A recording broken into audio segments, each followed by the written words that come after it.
What's up, everybody? Things are working now.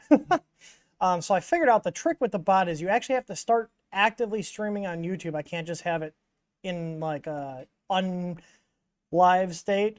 I actually have to be in a live status for the bot to connect, which is why we were having issues with it before. So I just got to remember to do that before I actually start the bot. So anyways, we are back with another stream. I'm just looking at the questions here. You guys do need to put !Q in front of your questions. So if anybody in chat is wanting to help remind people with what to do, you just type !HALP, H-A-L-P, and then the bot will go ahead and give a reminder. So go ahead and use that. So anyways, we've got a couple of questions already. I don't have too many ramblings today, but I do have a GD board in my hand thanks to what's his name? His username is Terrorist, W-R-I-S-T. And you can see in this case, they are actually labeled with GD on the SD slot, and if we look at the back here, we can actually see there is a sticker that says GD on there, so there are multiple ways identified. I also noticed that there's this little H in a circle to the right of the processor, and we can see here that this is a GigaDevice F301? Yeah, F303, sorry. F303 chip. So I was originally going to dump the contents of the chip to my computer, like dump a bin file so I could play with it and revert back if there were any issues.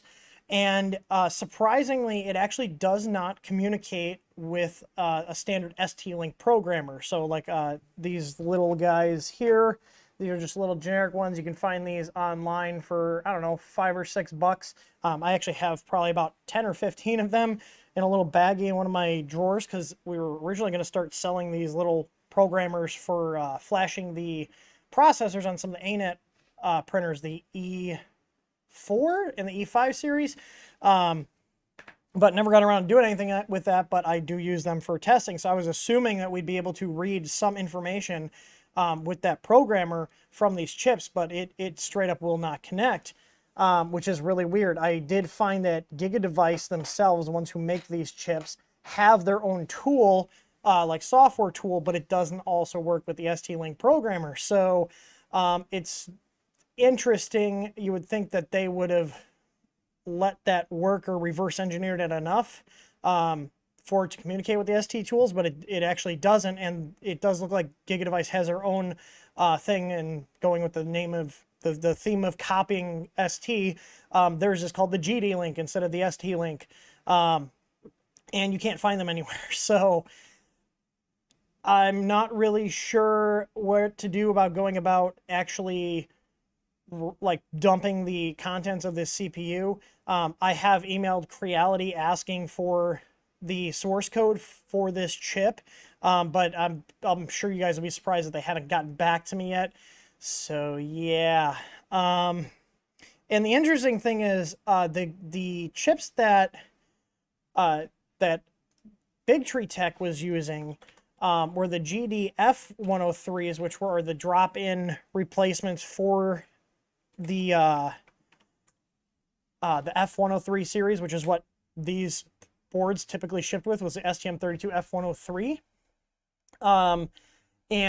Yeah, these are showing up with the F303, which if I look, I'm looking at GigaDevice's data sheet here. These are actually an 120 megahertz chip, very similar specs with regards to comparing them to the actual words are hard today apparently with the ST ones, and this is a 512K of storage for the flash, and it's got 64K of SRAM, so it is similar to the 103s, the RET6s that they were using on these boards.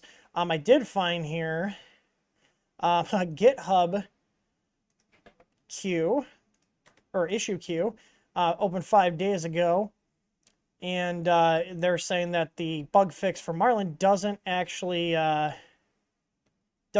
work. He said firmware doesn't fully support full functionality with the new GD chips. I went ahead and flashed the setup for the 512K F103 RET6, see if it would work at all. Most things seem to work except the Z-axis offset with and without zero offset wizard. That's interesting. I'm looking here. Yeah, and someone's asking, please confirm they're using 303s. It is a 303. I'm just skimming through this link, that link I posted.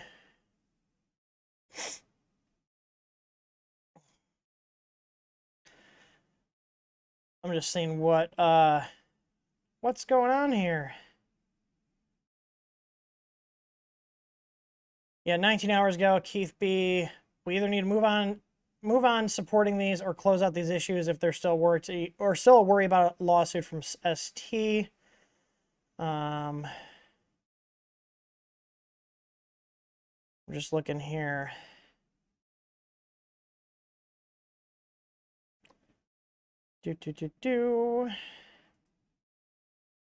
That's interesting. That's a 303. Well, I'm probably just going to flash this with our existing firmware for the RET6s and see what happens. If I brick it, I brick it. I have physical hardware here. You know, and there's other links here that they provided, how to replace an STM32 and the migration from the F1 to F3 controllers from ST. So I'm assuming we'll be able to get it like working. It's just a matter of how long is it going to take. I have a hard time reading and talking at the same time. So yeah, because this article replacing the STM32 with a GD chip. Let's see, the ST standard library development needs to be modified. GD has strict timing requirements. To configure peripherals, you need to turn on the clock first, configure the peripherals, otherwise it will cause the peripherals to fail. ST can be configured to turn on the clock. Got to modify the external oscillator startup timeout time. Yeah, because if they're using a different oscillator here, it looks like they're using an 8 megahertz. I don't know what they're using on the STM based boards, but it's possible that it is different. There is an 8 megahertz crystal on here next to the processor. So, but anyways, it doesn't look like it's going to be just a swap over and it works type of thing, which sucks for consumers. You know, at least if you do get a printer with these boards, there's multiple options from us and from Creality and from even Big Tree Tech and MKS to swap these out. So if you get one of these GD boards and you know you're tired of waiting on firmware, I'm assuming eventually Marlin will get it running. But how long is that going to take? It took Marlin about a year to get the LCD on the Ender 3 V2 like usable and have the additional features that Marlin provides. And this is an entirely different processor, so I'm not sure how long it's going to actually take, but it is, I have a board so I can at least play with it. I know Scott over at Marlin has some of the Big Tree Tech boards with the GD chips, so they're similar, but it's going to be a lot of trial and error to see what's going on. And it sucks that these don't work with the ST-Link programmer, so I can't dump the CPU contents so I can then rewrite it later. So let's say I'm messing around with the firmware and I brick it, you know, like software-wise, not a physical damage to it, but like bricking, where it won't come up or take firmware anymore. You know, I would be able to then bail it out with a reflash if I had a bad flash, if that makes sense. So, but anyways, like I would probably say if you guys have one of these chips, and you're looking for firmware, just swap the board out. Like we have our Easeboard V2, which is, I have one sitting here on my desk. We have these in stock ready to ship. We also have Creality's 427 boards in stock, which I would assume those are going to start showing up with these knockoff processors on them at some point. The fact that they're switching them out on new printers tells me that they're having issues with chips like everybody else, and they're swapping them out.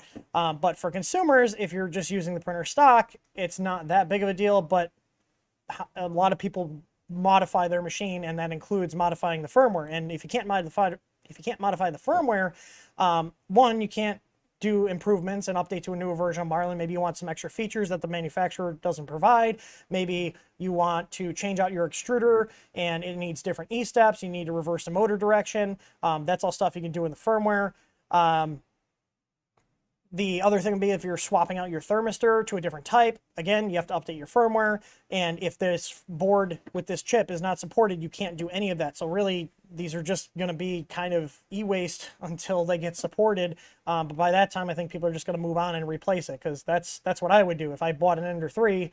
And I think these were coming from Micro Center, and someone told me that the box is labeled with a GD sticker, like there's GD somewhere on the box.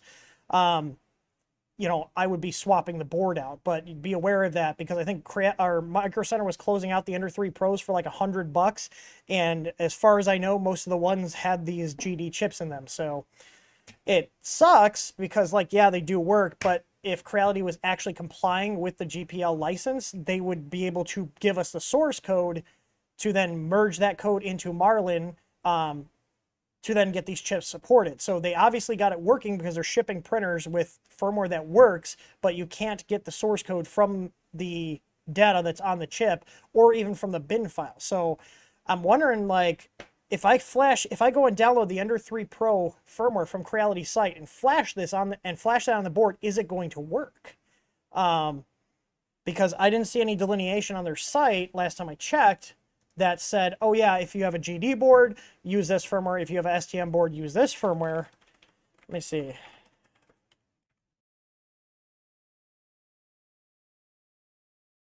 Creality Ender 3 Pro firmware, firmware download. Let's see if they update it. So Ender 3 Pro,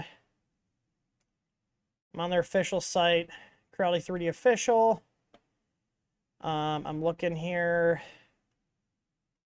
I'll share my screen so you guys can see what I'm seeing at.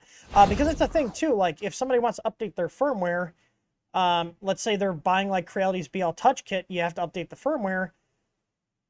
Is this going to work? This is September 18th. This is the V4 main board. Let's see what happens. So this is their forums.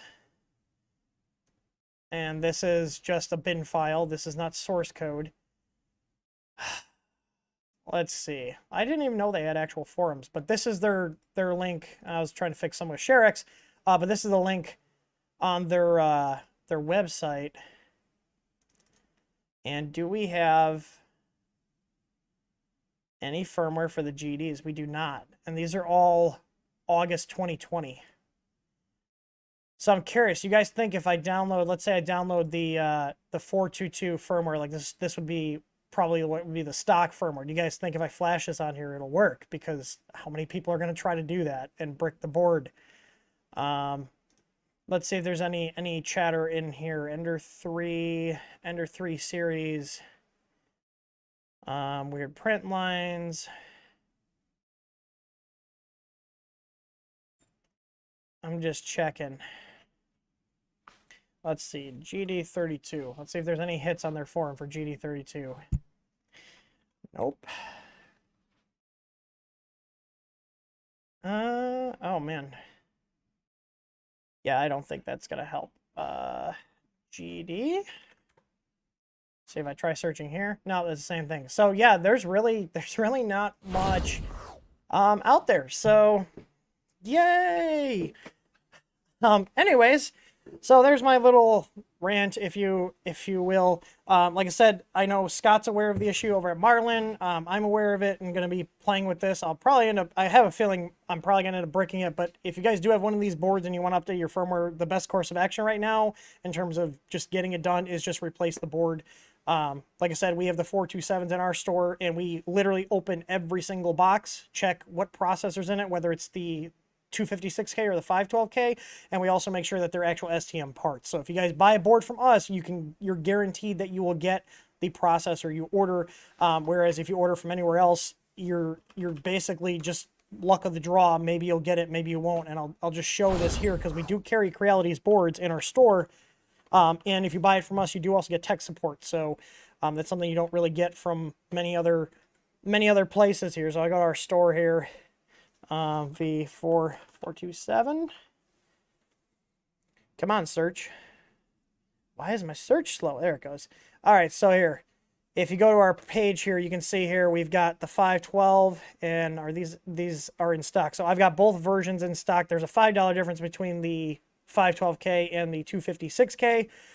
We have firmware for both of them. So if you guys order from us, there's no guesswork if, oh, okay, what chip am I going to get? You select it right here, and we will not be selling the GD chips, at least not until they're supported. So if we get any GD chips from any of our suppliers that we get these boards from, they get sent back. They will not end up on our shelves. So if you guys don't want to play Russian roulette with what processor you're getting on our board, you can purchase from us and see what they're going to get. The problem is if you order from like Amazon, and order a board, you can't message Amazon and be like, hey, what processor is on this board, because they have no idea. They just have boxes with SKUs on them, and they ship those out. So you could get a 512, a 256, and there's a possibility that these GD chips could be showing up on the 427 boards, because the smaller 256K chips started showing up on the 422 boards, and then they started showing up on the 427 boards, like I predicted. So I'm going to assume that if they're showing up on these, they're eventually going to make their way to the other boards, so just be aware of that. I haven't had confirmation that a 427 has been out in the wild with the GDs, but just given the history and the timeline I've seen with the chip changes and all the chip shortages that are happening, it would not surprise me that that's a possibility, especially as all the old stock gets sold through. But that's about it. So if you guys need to ask a question, you have to put !Q in front of the question, and then the bot will pick it up. It'll give you a confirmation. So if you guys look in the chat here, you can see it'll say thanks with your name. Your question has been added to the queue, and then it'll say you get 10 points for asking a question. The points don't do anything right now. They're just accumulating. We'll figure out something to do fun. Like I was thinking about actually making a treat dispenser for Remo that you could either, like tip $1 or something, and it would dispense treats, or we could redeem the fake money points for feeding the dog. I have a feeling he's going to love that. So I found a couple designs that I'm going to print, and we'll integrate that with Home Assistant. So anyways, let's jump into the questions here. So Tor is the first one. Is a hot dog a sandwich? Hot dog's a hot dog. You weirdos. Let's see. JT with the first actual question, and I did click your link. He said he's wondering if I knew about Anker making a 3D printer. I haven't heard anything other than what you've posted. I was not aware they were making one. I would assume it's probably going to be another Ender 3 clone. It is what it is. It wouldn't surprise me. I have no info, so if anybody has any info on that, feel free to share it, but I do not have any insider intel. Vicaz says, is there a filament that can withstand draining engine oil? Trying to repair a piece of shop equipment used for an oil change. I would probably say do ABS, or PETG might hold up. I actually haven't tested PETG in terms of oil resistance, but if I'm correct, I believe PETG bottles are used to store oil. I don't know what material they are. I have bottles of Mobil 1 in my office or in my garage. But I would say PETG would probably be okay. ABS, I would say I'm 99% sure that it'd probably be fine. You know, print a little sample printout and put a cup of oil, take a cup of oil, put the part in there and see if it degrades over time. That's what I would do. Let's see. Timeout. When will the displays be back in stock? I'm just going to say arbitrarily 3 to 4 weeks. They're on order, but again, supply chain issues, and it's only going to get worse because of all the conflict going on right now.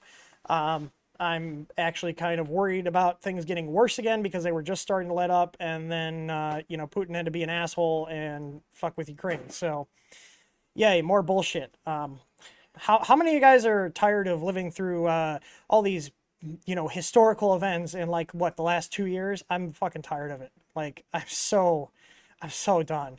Like people need to stop screwing shit up. So let's see. Hybotics. What will cause a printer not to lower the head and start a print? It always starts printing midair. I have Enter 5 Plus with the Easy ABL Pro. Typically, if your printer's not lowering the head to start a print, it means that you don't have your Z offset set. So your Z offset tells the printer, why are you whining? Your Z offset tells the printer how far it needs to move the nozzle down to get it onto the 0 position on the bed. So if your Z offset is, not set, then you're going to have issues where it's not going to go down on the bed. The other thing is if you're running your own firmware, and I think you are, because I think you're running a Big Tree Tech board in that printer last time we talked, you have to enable or disable the, there's a line in Marlin that tells it to allow the Z to go to a negative value, and if that's not set, then it's not actually going to move it down. The other thing could just be your starting G code. I'd recommend using ours. Don't use, like, especially for troubleshooting purposes, use our starting code and then check. I'm trying to see if you said anything about what firmware you're using. But I thought you said you had like the E3 Turbo or whatever, that board that they came out with the LPC on it. That was like a drop-in. But yeah, I'm looking to see here. Hybotics, I need more info for your question. Otherwise, I'm moving on. I know there's a delay here, so, but it's only like 10 seconds. But we do have information on our site. Let me see here. I'm gonna pull that up for the vanilla Marlin settings.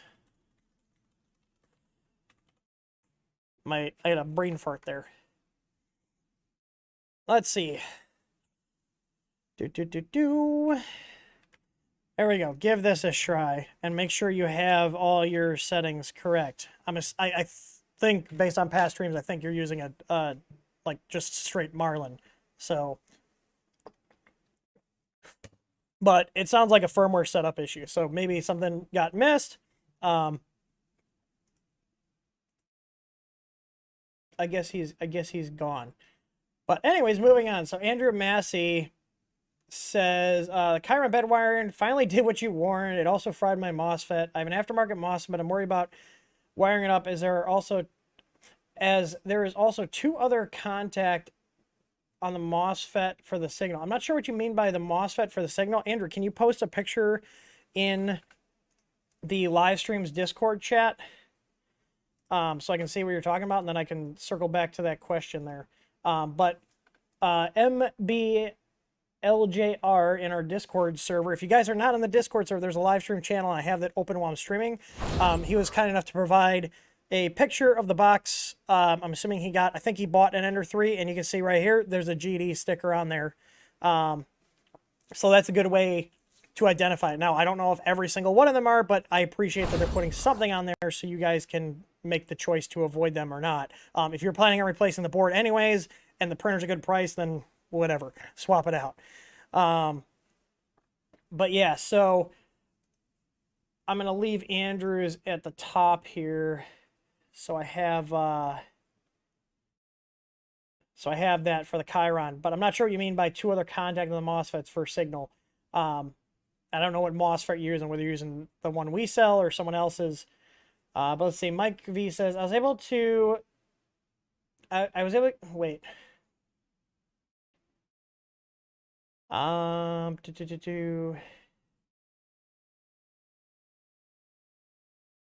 was able to, Mike, can you reword your question? I'm not sure what you mean by,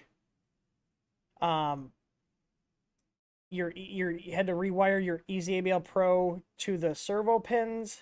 That was a thing we had to do on the older kits on the V1 board because of the pull-ups, but I haven't seen that issue on the V2s.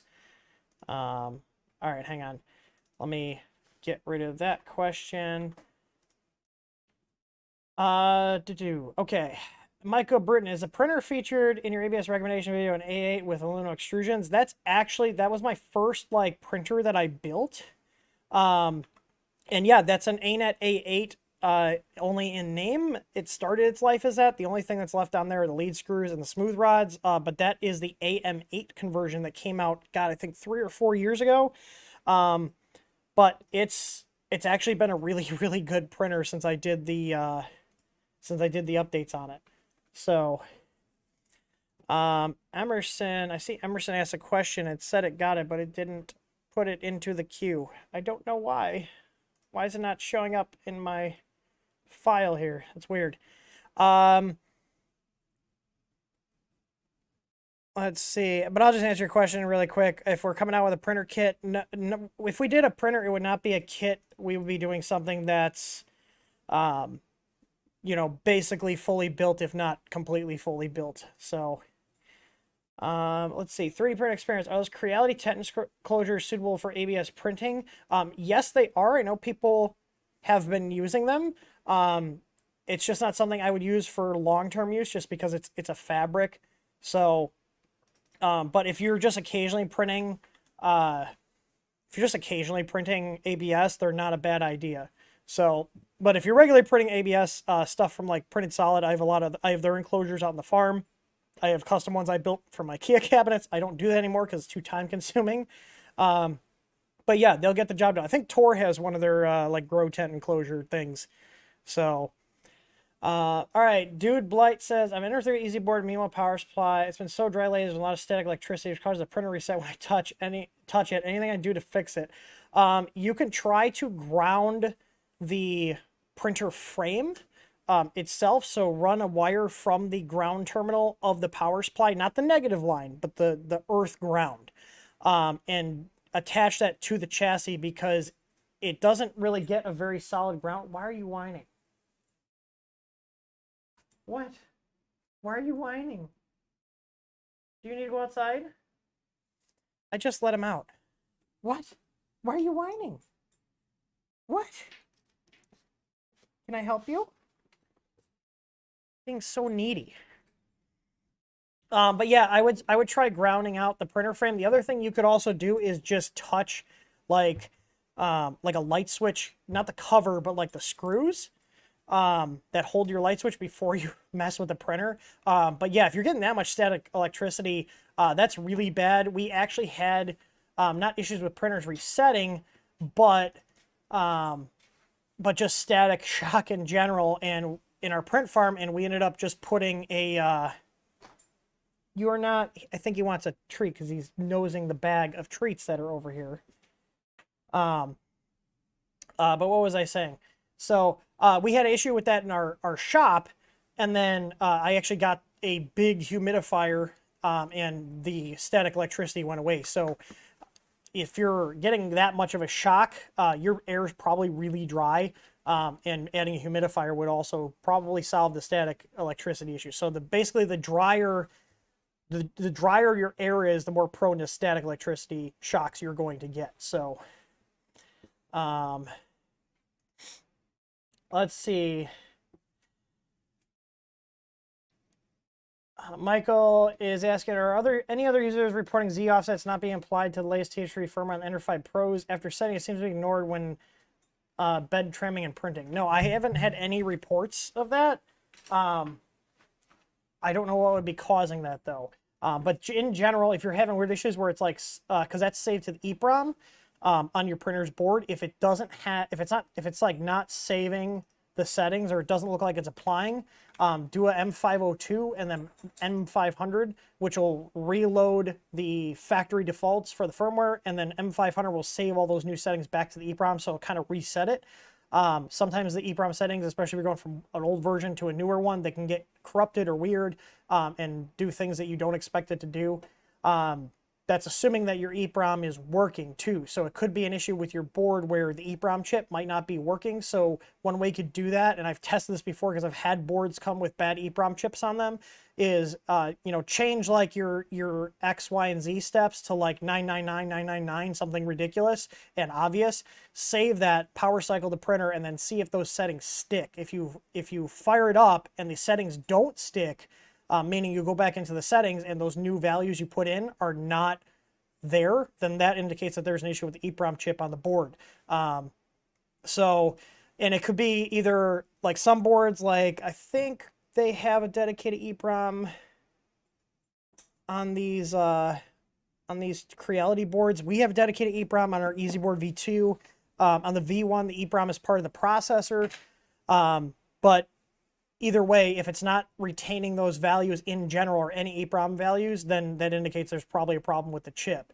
So, yeah, I've had that happen a couple times. And what I'll do is I'll set, go into the control or configuration and go to steps per millimeter and just crank one of them up to like 999 and then save it, power cycle the printer, and then see if it's there when it boots back up. If it's not there and it's going back to defaults, then that indicates there's an issue with either the processor or the EEPROM chip, depending on what board you have. So, but try clearing it out first and then go from there, because it could just be as simple as it just needs to be reset sometimes. So let's see here. All right. I haven't seen anything from Andrew, so I'm going to get rid of his question here. He has another one, though, asking about, he says he dabbles in stained glass and foil work, hoping that my existing iron would do the job for my bed soldering / wiring, but it's not quite enough. What's your min watts are recommended for a soldering iron? Okay, so that's a good question, because the beds are a pain to solder, because it's a giant heatsink. We have a 100-watt Weller that we have in the shop with a big old chisel tip. It's typically used for stained glass. My dad actually does stained glass, so I'm, mildly familiar with the process. But that's what I would recommend, at least 100 watts. Now, I will say this Hako I have here, this is the FX951. This is a higher end station. They're about $300 to $400. That has an output of up to 120 watts, and I have their chisel tip for that, and that also handles the bed. So I would say, in my opinion, from my experience, the minimum soldering iron wattage I would say to use if you're trying to solder a bed is about 100 watts. The other way you could do it, and I did this before when I didn't have the high watt irons, is take a heat gun and heat the bed up around the area you're soldering and then work quickly. So basically you're going to bring the bed's temperature up to a higher temperature so it's not sucking as much heat away from the iron, so then you can get a good solder on there. Because the problem is, if you use a soldering iron that doesn't have a lot of power, you're going to get impartial solders and it's not going to flow out, and you can use as much flux as you want, it's still not going to help because it still needs a heat up to flow out over the pads that you're soldering onto. So let's see. Peter Anderson, would you be interested in a board from the Ender 7? I can send anyone free of charge when I've replaced it with an Easeboard. Send me pictures of it. Are you on Discord? I think we're friends on my Facebook account too, if you're the same Peter that I'm thinking of. I might not need it. If it's just yet another version of the same ones, I probably will be fine. but detailed pictures would be good so I can let you know. But I'm on the fence about doing the Ender 7 just because of limited time, and I'm trying to get through a backlog of machines, which I'm curious. Some of the machines I have in my backlog are ones like the Ziltech Gear. Does anybody here have the Ziltech Gear? Is that something I should spend some time on? And the JG Aurora Maker Magic, which had a 128/64 screen. That's another one too that's in my list. Yeah, send it to me on Discord. And I see you are a channel member, so make sure you connect your Discord account to YouTube, that the YouTube account you're using to sponsor, so then you can get access to the VIP section, and the lounge is typically where I spend most of my time. So, because otherwise people ask me a billion questions, and I don't like doing tech support over and over again. Steve Kinnard says, my Ender 6 has the STM32 chip. Am I okay? Yeah, you want the STM32s. So, all right. You guys are very chatty today, which is good. I'd rather have chatty than it be just dead. Kyle is asking, do you think the Easeboard V2 will work with the Ender 2 Pro? So I do think the Easeboard will fit in the Ender 2 Pro. The main problem hindering a quick installation with that is the motor connections. So the Ender 2 Pro has those 5-wire motor connections. And luckily, if you look at the back of the stock board, it labels which one are the motor connections and which one is the ground wire. So if you're comfortable snipping the end off of that cable, separating the ground wire out, and then putting on a 4-pin JST XH, that's what these are, JST XH, then yeah, you can put the Easeboard in there and you can just use the DIY firmware to get it going. I was thinking about making like a cable set where I could figure out what plugs they used on the Ender 2 Pro, or just a cable set of plug this in and then it converts it to the standard 4 pins. But I haven't had time to pursue that. But I don't even know if that's going to be worth doing that kind of work for, because it's really not that hard to, either just crimp on the JST plugs onto the wires, or just solder on and splice in the plug. I'd probably still run the ground wire to a grounding point, just because they're there. Might as well use them. It's not going to hurt anything. So it wouldn't be terribly hard, but it's not going to be just like a drop-in, swap it out type of experience. So it's going to be a little extra work, not a ton, but it'll be a little extra work. Chris has been using the Ender 2 Pro for I think a week now, week and a half, and I've been very proud of her because she's actually just been using it, hasn't asked me a billion questions, because I showed her how to use the Simplify. Showed her how to do the baby stepping and everything, and she's been doing really good. She actually has not ruined her build surface. And if you guys do have an Ender 2 Pro and you're looking for, flex plates, I did add the 165s onto that order, so I will be getting a small quantity of the textured and the smooth Easy Flex, along with our high strength, high temp magnetic bases, to go onto the Ender 2 Pros and any other printers that have the 165 size. So, Michael Burns asking about the MK, the Feistek Prusa clone. Feistek is not that good of a company. I probably would not buy their kits, or the Bear clones. What's his name? There's a guy, I don't mess with the Prusa stuff, because, I have a Prusa MK3S. It's a fine printer, once I replace the entire hot end setup, but we're not going to go on that rant. But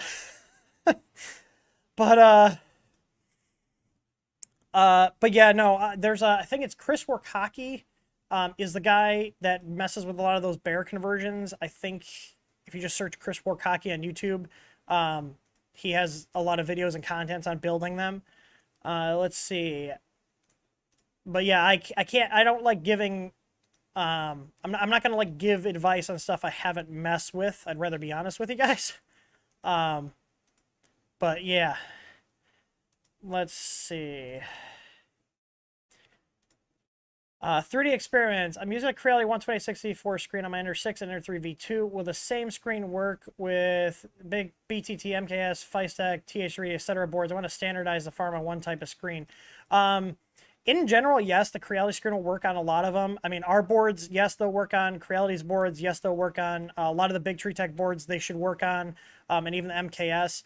A lot of the... I don't have one laying around. I thought I did. A lot of the times, if you have like a board that's got the EXP1 and EXP2 headers, you can run that screen off of the EXP1 with the cable rotated 180 degrees and then pushed into that socket. The only thing is then you have to make sure you set the firmware up to work with that screen, which I know how to do, but it's not an easy thing if it's not already supported in the board. A lot of the Marlin board configs do have options if you define, I think it's CR10 stock display. They do already have pin settings for if you connected it in that manner. But yeah, it's possible. But I mean, in all reality, you don't need the Creality brand one. Most of my printers here have, if not all of them, actually. Yeah, all of them have the standard 128/64 style screens, except for the King Rune, which has a touch screen from the factory, but it's emulating the 128/64. So it's basically the same type of experience. So, but yeah.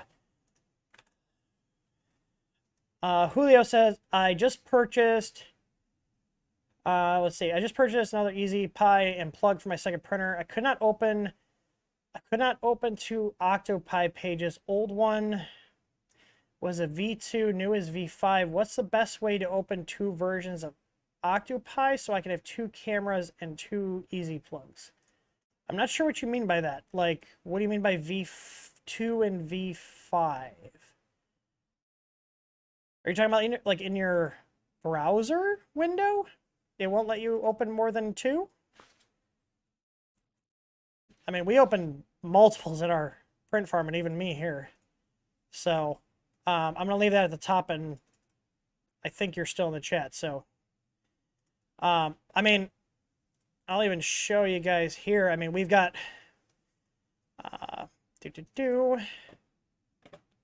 It doesn't matter if you guys see these because these are all local. And we use the default login because they're behind our firewall and nobody else can access them. So like here, so like my Easy 300 beta should be online. Ender 5 Plus, Ender 6. Like I literally open them in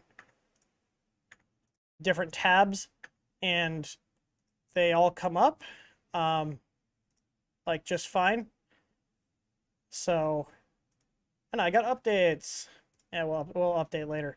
But yeah, like I've got Easy plugs on most of the machines. Vicky doesn't have one. But like this one's got the Easy Cam on it. That one's right here. This one also has the Easy Cam on it, which is behind me.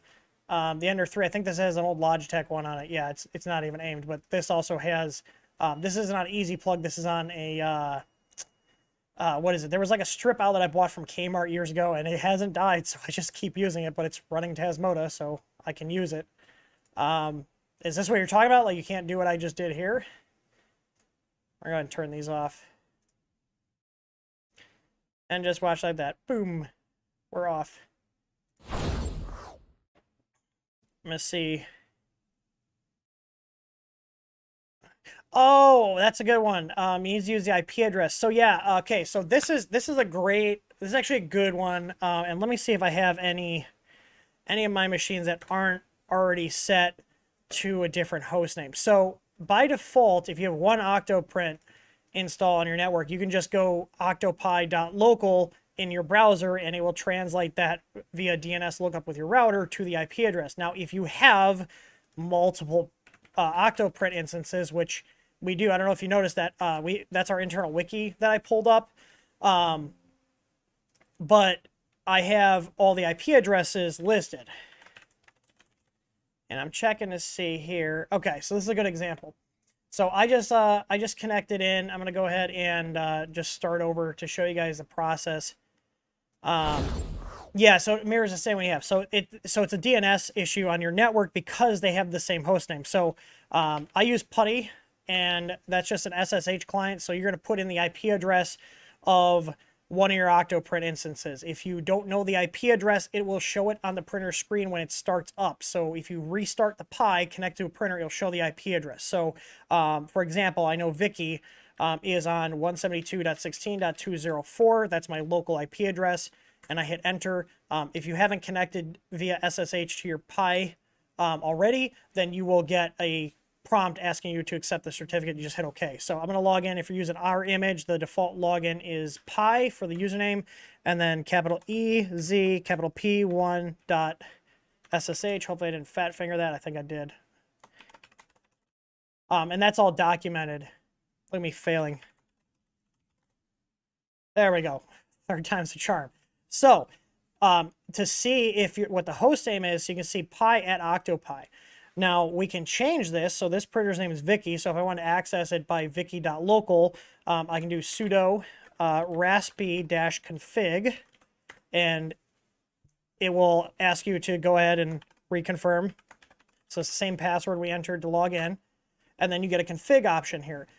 So if this one I want to go, this is Vicky, and I don't want it to be octopi on my network, I can go to System Options, Host Name, just confirm, get rid of octopi, and I can do Vicky, hit OK, and I'm hitting tab to move, hit finish, and then it'll ask you, do you want to reboot? So now when I reboot, and this is, I think this is a Pi 3B, this is an older printer I've had for a while, it should come back up with the new host name. I'll just get a continuous ping going so I can see when it comes back up. But like if I do, let's see, ping octopi.local, I've got a different, like a non-standard setup here. I think it's,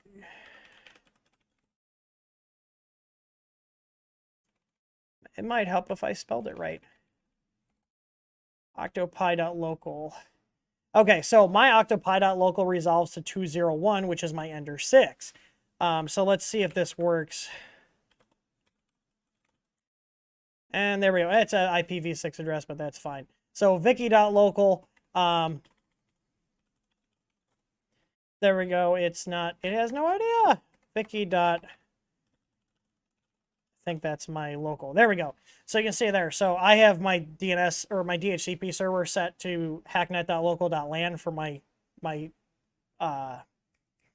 local DNS name. That's why I have to do that. But like you can see here, pinging vicky.hacknet.local.lan resolves a 204 now. And then if I do octopi, it doesn't know because there's a bunch. So my computer has no idea because there's probably a ton of them. But anyways, just to show you, if I log back into the Pi,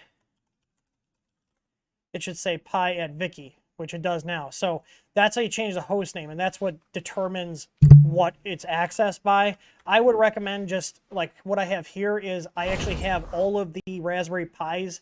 My router gives them a static IP address, and we do have a document on setting your static IP at the Pi level itself.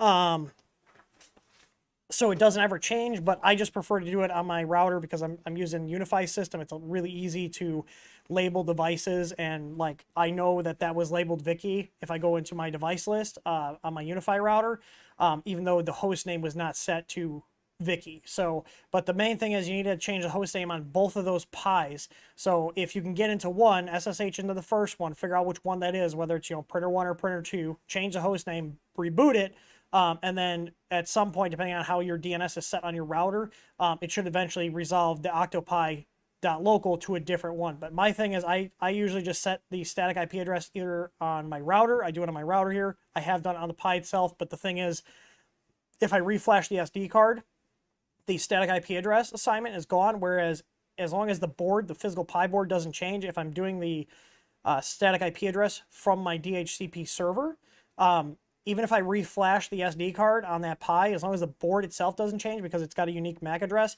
I will always have that same IP address for that Pi every single time, regardless of what software is running on it or what settings are on there, unless I statically assign it on the Pi itself. So, let's see. I'm probably not getting through all the questions. I am going to go a little bit over just because I started a few minutes late, but yeah. So in general, especially with like, I consider the Octoprint stuff smart home, and I'll actually show you because I actually integrated the Ender 2 Pro, which is Krista's little printer there, with Home Assistant. So if you guys are not aware, you can actually integrate it with Home Assistant. So she likes to be edgy and wanted to name her printer Ligma Mini, so whatever. If you guys are wondering. So you can see here the printer's disconnected right now, so it has an easy plug on it. I have the easy plug integrated, with the system. So if I click that on, you see the LCD came on, and this is actually the camera feed from Octoprint. And you see there's the actual room that it's in. It turns on. So like this is all live right now. So, but you can actually integrate your print. You can actually integrate the printer with Octoprint. And if I go back here in my history, I should be actually able to show you guys some states. Wait, help if I set the. Oh my God. Why does this date picker not work? Jesus Christ. Select. Oh, I gotta hit select. So you can see here. So printing was this paused. So it was out of filament, paused, printing, and then you have operational, and then unavailable is what happens. So you can see here. It's kind of neat. So 257, it became unavailable. So it was about a half hour. So you see there 134 to 257, or is that a half hour? No, it's not. Oh, here we go. Here's a good example here. Is the gap here. So basically, if the printer is not connected, you'll get an unavailable status in Home Assistant, and it updates fairly quick. I'm trying to remember, I think that one is 211. Oh, 221. So if I log in here, and this has an easy plug on it, it will update in Home Assistant. So you can tie Octoprint in Home Assistant, but where I was going with this is I static assign my smart home devices. So smart home devices being plugs, being Octopi installs, bulbs, whatever. If it's an IP device, then it gets a static IP. So, and this actually has an easy cam, and I can look at. Oh, I can't see. Well, let's turn the lights on here, because these are Z-Wave lights. Where is it? Where'd it go? So there we go. We can see the camera is integrated, and you can monitor the prints. But if we look now, it's showing operational. So when the printer is off, when the printer is disconnected, so like it gets disconnected when you turn the plug off. So I just turn this off, and I don't know what the update time is. I know it's not obviously instant. You can see here it still says operational, but eventually once it pings the Octopi, there we go, it'll go back to unavailable. So this is normal if you have like a plug where the printer disconnects. So. But yeah, if you guys are playing with Home Assistant, you can actually integrate Octoprint with Home Assistant. And then what happens is too, I have an automation set up where when the printer's paused, it'll actually send a push notification to her cell phone saying that, hey, I need more filament, because it's in a paused state. And then when the print's done, it'll also send her a push notification to her phone through Home Assistant to then tell her, hey, the print's done. It's pretty neat. So. Anyways, but yeah, I'm very big fan of static IPing everything. I also have for like devices like smart bulbs, which I have a ton of, smart switches, which I also have a bunch of. Those are actually on their own separate wireless network with a completely different IP range or subnet. So that allows me to keep all those smart home devices from clogging up and using up all my IP addresses on my main network, and also isolate them too. I don't have anything on my network that can like phone back home to the manufacturer. I've got everything locally controlled. So, but just that separation of my main network and my smart home devices is nice. So, but yeah, Mike V, yeah, VLANs. I've got 7 or 8 VLANs here. So because the business is run on my home property, I actually have a separate VLAN for the company, which is not accessible. Well, it's accessible in the house, so my computers can talk to the business network, but the business network cannot talk to my home computer. So I do have a lot of separation there. My background is in IT before I started TH3D, so I did IT manager for some years. But Nemo's asking, will the Easeboards be dimmable from a wall switch side of things? They will not. They will go back to the previous state they were before they were turned off. So let's say you had it at blue, 50% brightness, you shut it off with the light switch. As soon as you turn it back on, it's going to go back to that previous state. I have my bulbs, my smart bulbs, if they're in a fixture that's controlled by a light switch, I actually printed a little bracket to keep that light switch in the up position, and then I only turn them on and off from either my Google Home integration or from my Home Assistant app. So The only way you'd be able to dim them is you could do something like, I have Z-Wave devices, so they make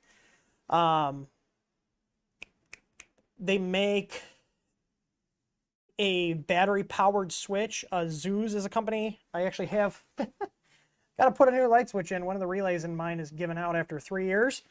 But I'm going to fix it. But I bought a new one, so I can swap it out and fix it later.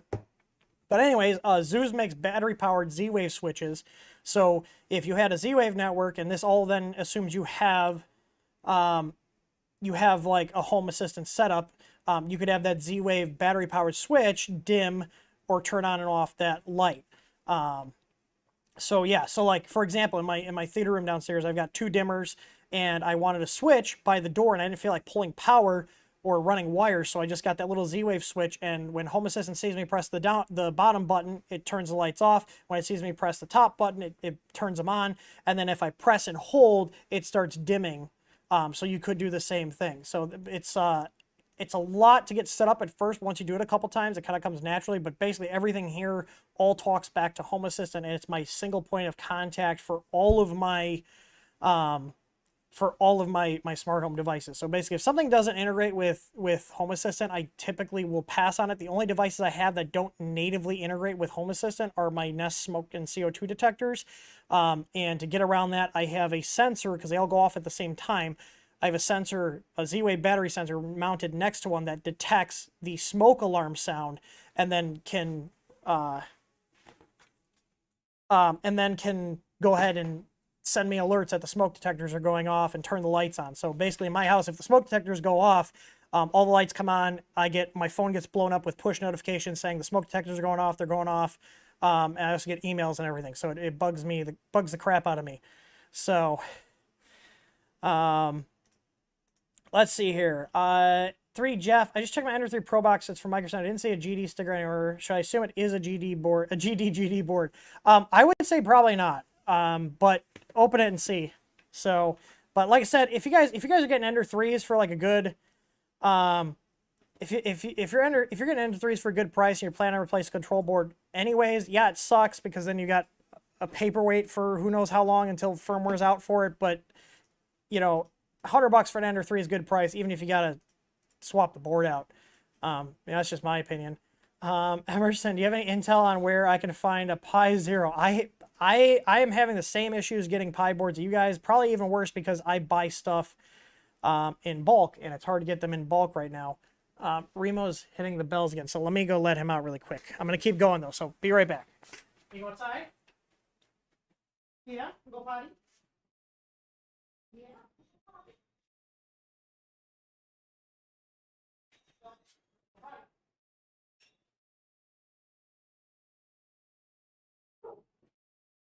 Oh, now we're boofing. Boof, boof, boof. All right. 3D Experience. Have you seen the upcoming Mellow Gemini board? Looks like a Pi on board stepper sockets. I've seen stuff like that. Companies have tried that before.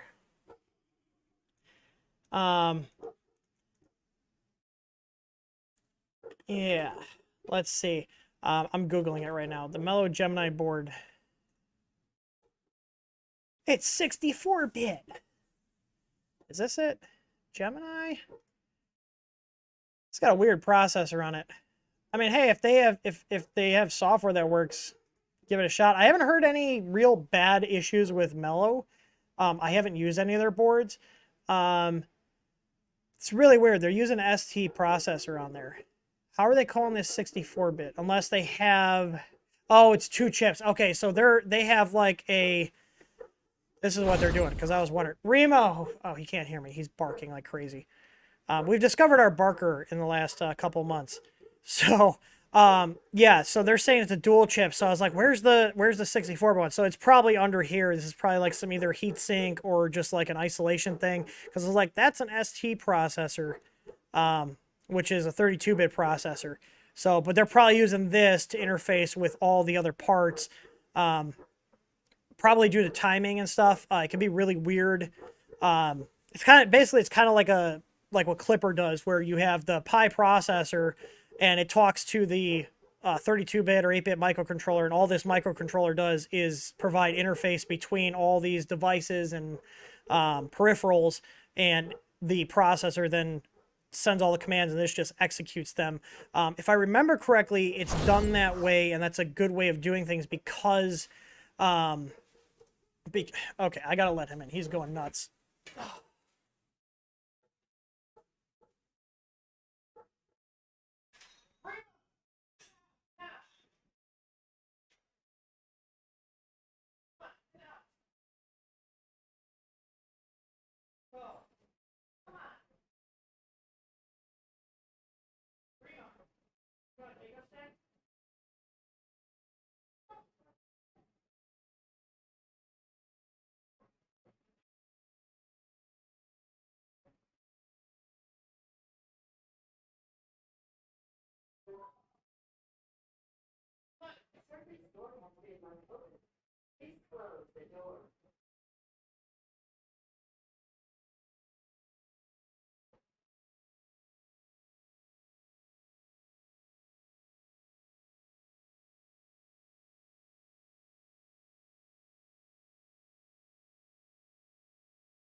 Now,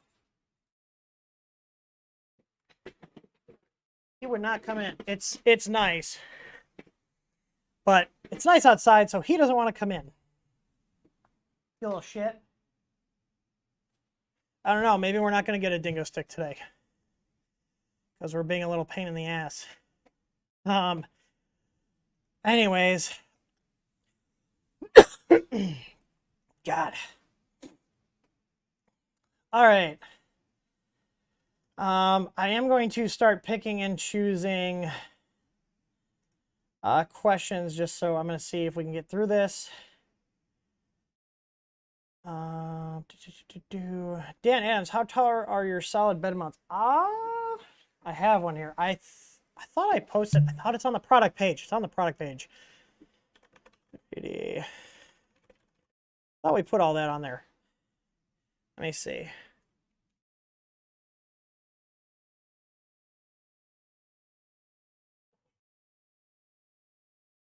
Because I just updated all the photos and stuff for that.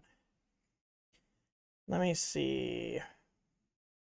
Yeah, 22 millimeters of height from the Y carriage to your bed plate. Read the product page. Anyways.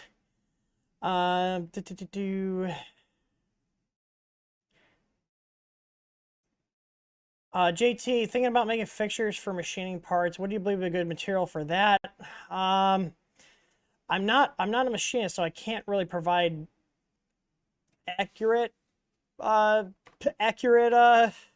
feedback. I'm not sure.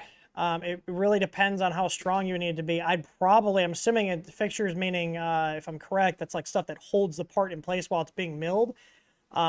If that is the case, I would probably say something printed in like, I mean, a PLA would probably be fine if it's not getting hot, but you're going to want something that's very rigid and higher infill and higher outer wall content, so it actually withstands and doesn't, deform while that part that it's holding is being moved. I'm pretty sure that's what fixtures are. I'm not, like I said, I'm not a machinist, so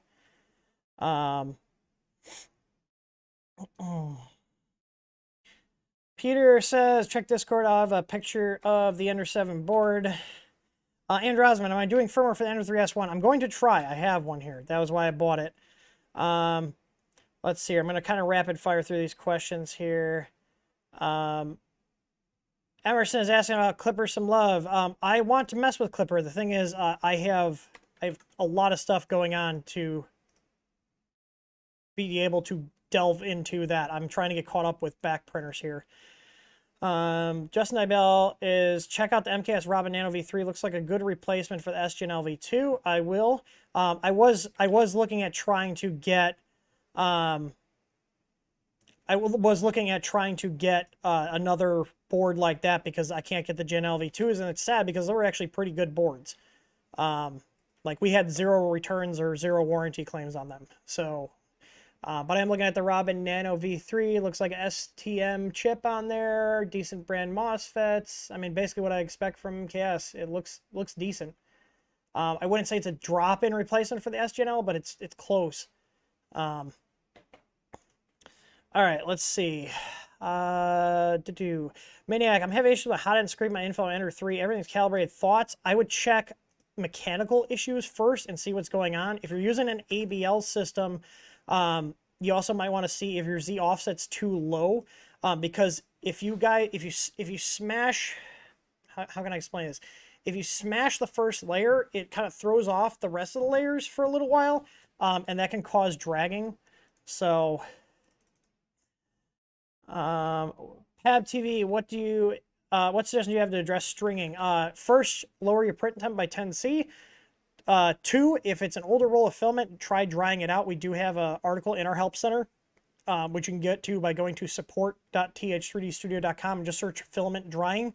Wet filament is a very common cause of stringing. I've also just had bad rolls of filament that just string no matter what I do. So if you're drying it, you're playing with the retraction, you still can't get rid of the stringing, and you're playing with your print temps, it's very likely that you could just have a bad roll of plastic. So my recommendation then is go grab a completely different roll that's been properly kept, meaning it's been sealed, whether it's new or you put in a bag with some desiccant, and try to do the same print and see if it works. If it does, you probably just have a roll of filament that's just more prone to stringing. Tommy, is there a cable for the Easeboard to use a Sunloop S8 display? I think the S8 display... Is that the 2 10-pins, or did they have that weird, like, I'm trying to remember. It's been a while. I could pull up the video, but I thought that was one ribbon cable. It was like, not like proprietary, but it wasn't the standard ones we're used to. But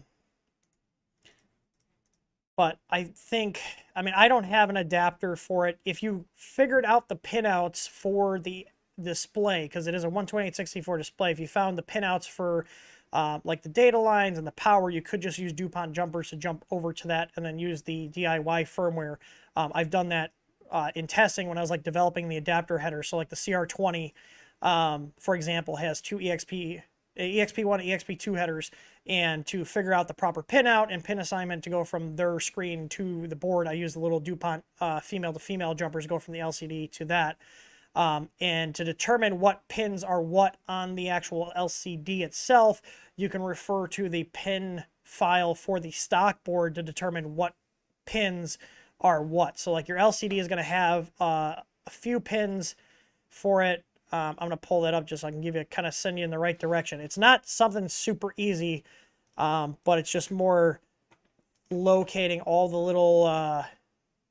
little pin settings and then translating that over, or making the connections then, because that is a standard 128/64 screen, even if they have a different connector. I want to say they had like a 12 or 14 pin connector on it, if memory serves correct.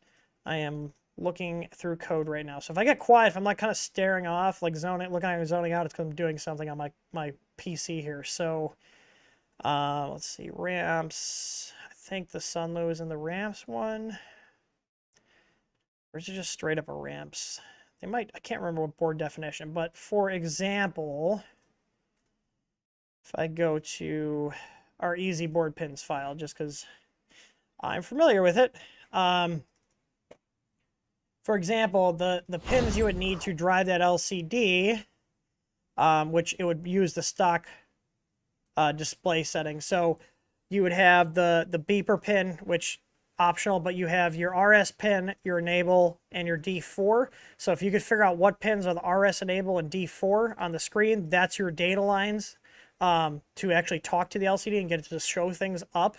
And you can see here, so like on our Easeboard, that's pin 4 for the RS, 3 for the enable, and then 5 for the D4. And then you've got 3 other pins for the encoder, so that's the knob. So you have EN1 and EN2. This is the direction pin, so left or right, and then ENC is when you press the button. And if you look down here, we have these listed here. So pins 6, 8, and 9 And this is for the Easeboard V2, but this is what I do when I'm trying to figure out how to rewire things, and maybe I'm doing a custom build or a custom printer, and I want to preserve the stock screen if I can.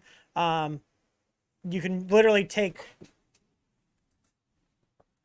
these guys and cross connect between the LCD's headers and the board headers. So if you can determine where those are on the screen, sometimes they're labeled, sometimes they're not.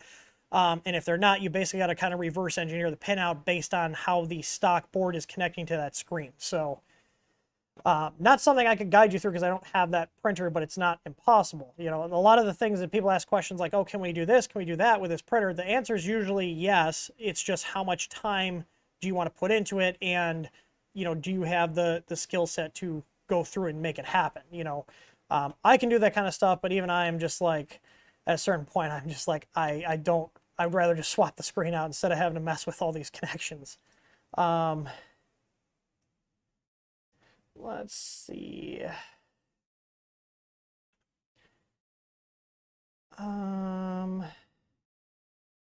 Emerson is asking, can you guys do some Core XY content specifically when it comes to setting belt tension? I could. I mean, so here's the thing with belt tension on the Core XYs, there's actually an app that Gates makes that you pluck it and it picks up the frequency that the belt's resonating at, and it'll tell you based on what belt you have, the width and the type of belt, if it's properly tensioned. So like I use that to tune the belts on the Daedalus after I did some work on it. I use that also to tune the belts on the Ender 6. You don't really need to go too crazy with it. Just make sure, you know, they're not flopping about. But also if you go too tight, you could also cause issues with travel. So, you know, one of the things is if you over tighten a belt, sometimes it'll go from flat and it'll kind of have like a C shape to it because it's being stretched. So, let's see.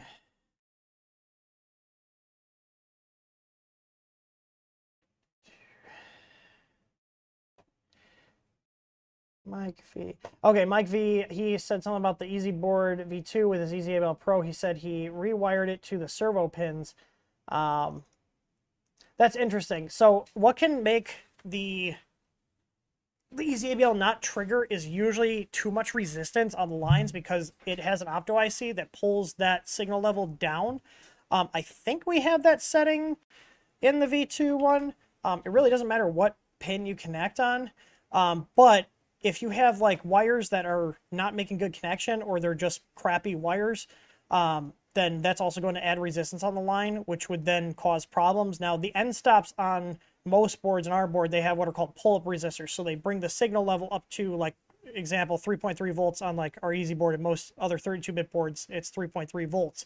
And when you press that switch, the signal pin gets grounded out. So it goes from 3.3 to 0 volts. So if there's too much resistance on the wiring between, like for the EasyABL, between the control board and the control board on the EasyABL and the control board of your printer, then it's not going to be able to pull that down to register that it triggered. Now, if you go onto, like you found with the servo header, that servo header is just a raw IO pin, or raw IO pin with no pull-ups or pull-downs. So it's a little more forgiving if you do have like a high resistance or a wiring problem. So that's typically when I've had the pros not trigger on the V2s, it's been because I had a bad crimp on my ends. But if it works and it's getting accurate and it's getting good accuracy, then just use it as is. Let's see. Bunyamin, I'm definitely saying that wrong. Should a hot-end fan blow to the heat break to prevent heat creep when using PLA with all metal, like the Craylight hot-end fan, or should it only blow to the heat sink? It doesn't matter. Most of them are ducted, like a lot of printers, and like I'm literally building, this is a local guy here. I'm doing upgrades and repairs to his AL4 artillery, and then has a Creality one. The mount I put on there actually has ducting to duct all the air towards the heatsink.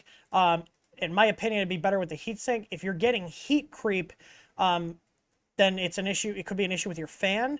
A lot of times, if you have a stock fan, they'll start spinning slower as the bearings wear out. It's very common that those fans fail on those printers. But the other thing to think about too is if you put a fan on there that's not putting out enough air, like for example, like like some of the Noctua fans, like the 4010 Noctuas, are quiet, but they don't move a lot of air. So a lot of people are prone to getting heat creep with them. That's why we don't sell them, because they just cause issues. They work on some printers, but like on the Creality ones, especially with the stock shrouds, they're not a good combination.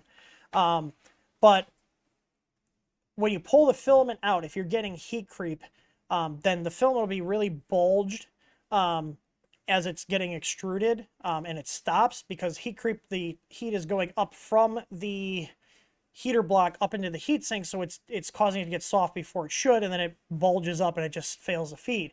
Since you have an all metal, in general, all metal hot ends are more prone to clogs, or not clogs, but jams is the correct word, and that occurs when usually on a retract, the filament gets pulled back into the heat break and it sticks to the metal surface. And all metal heat breaks are more prone to this unless they have some special coating, because PLA likes to stick to metals. And one way around that is you can either use like a dry PTFE lube that you spray, you clean it all out, get all the filament out.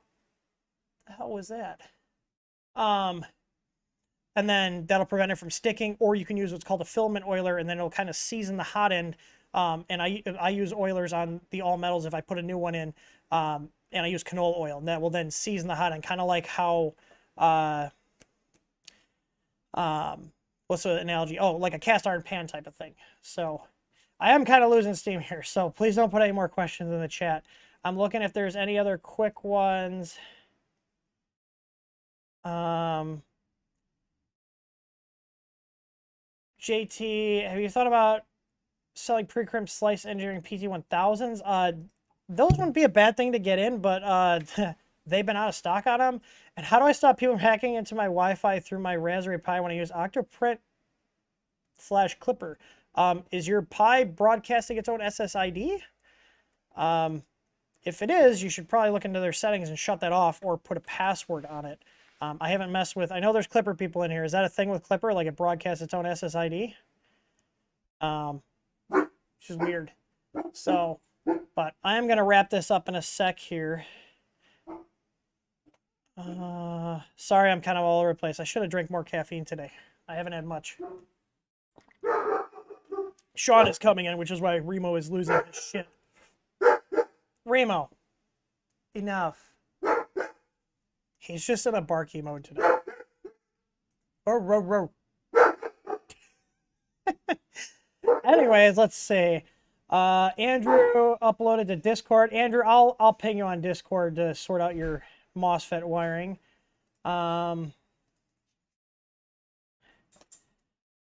Let's see. I think that's about it for ones I can answer quick. I'm almost done, Sean.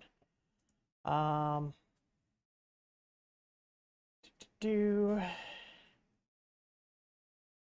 looking here.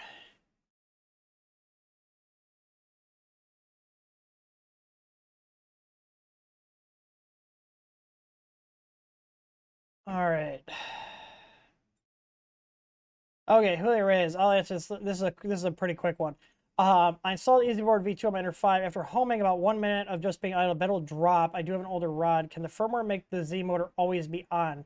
Yeah, so I believe 1 minute is idle, and this is actually a quick question because I know exactly where this is. So you're going to have to compile the firmware on your computer because this is a low-level setting. So if I go here and we go into configuration ADV, and I believe it's in here. It should be like the Z idle.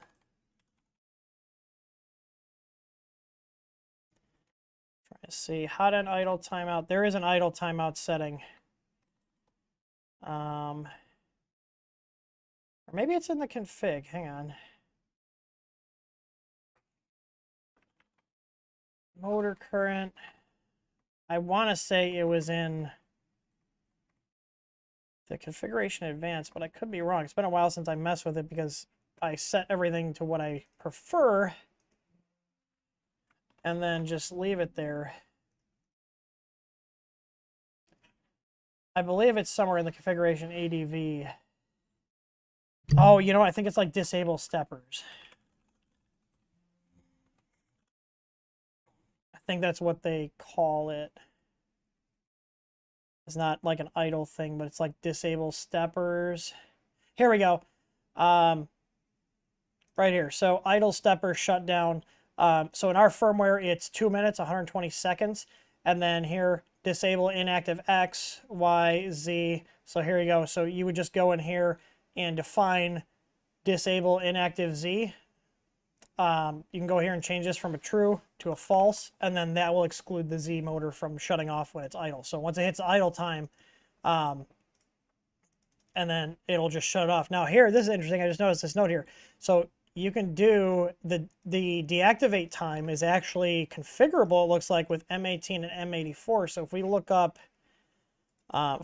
here, let's see, Marlin M84 G-code disable steppers. Is there an option here? So here, activity timeout. So if you do M84S0, that will set the inactivity timeout to 0 seconds, which will then, according to the documentation here, set it to no timeout. So that's a little workaround. So you can just do that, or just modify the firmware to have it not disable Z when it's inactive. So even though Remo is kind of a pain, I'm gonna be a good dog dad and give him his dingo stick. Here he comes. Oh yeah, now we're gonna be good. We're gonna listen. We're gonna actually come when we're called. I didn't call you. You're just fat ass. He would not come in. I was trying to get him to come in. He was barking at the neighbors. He was like, no. I went to like walked up to him and like, you know, go grab his collar and like bring him in the house. And he like ran, so I threw a ball and he brought it back and then I grabbed him. Hang on. No, hang on. Shake. Speak. Good boy. Little pain in the ass. So, anyways, and I will mention this because I love when people come back and give me an update. So Titan, he was having an issue with the calibration constantly changing because he was using the iPhone charger to power his USB power adapter. And he said it fixed it by directly wiring it to the PSU. Yeah, using weird adapters like that, or like I said, it's a cell phone charger. It's not like a power adapter. They can do weird things. So yeah, I do not recommend you power anything with a phone charger because it's a charger, not a power supply. There's a difference. Not all of them have like the smart circuitry where they'll lower their power consumption, but many of them do, and that's why one of the reasons why on like Octoprint they'll tell you don't use a phone charger to power your Pi because it's not a power supply, it's a charger. So anyways, I appreciate you guys stopping by. If I didn't get to your questions, I apologize. If you guys do need help with your printers, you can always check out our Discord server, which is discord.th3dstudio.com, and it's a whole active community. I think we got, well, let me see, I think we're at like 400 people, or not 400, 4,000 people, I want to say. Server settings, let's see. Members, yeah, we're over 4,000 members, and I pruned these a week ago. So, go ahead and jump in there. There's a lot of good help in there. If you are a YouTube channel member, make sure to connect your Discord account to your YouTube account and you get access to the VIP section. You can also gain access to the VIP section by either nitro boosting the server or just by participating in the server because we do have like a rank system. I do believe that this will be the first year we're doing it. I do believe the purge date is coming up where we reset everybody's levels and grandfather people in who earned a high enough level by being active.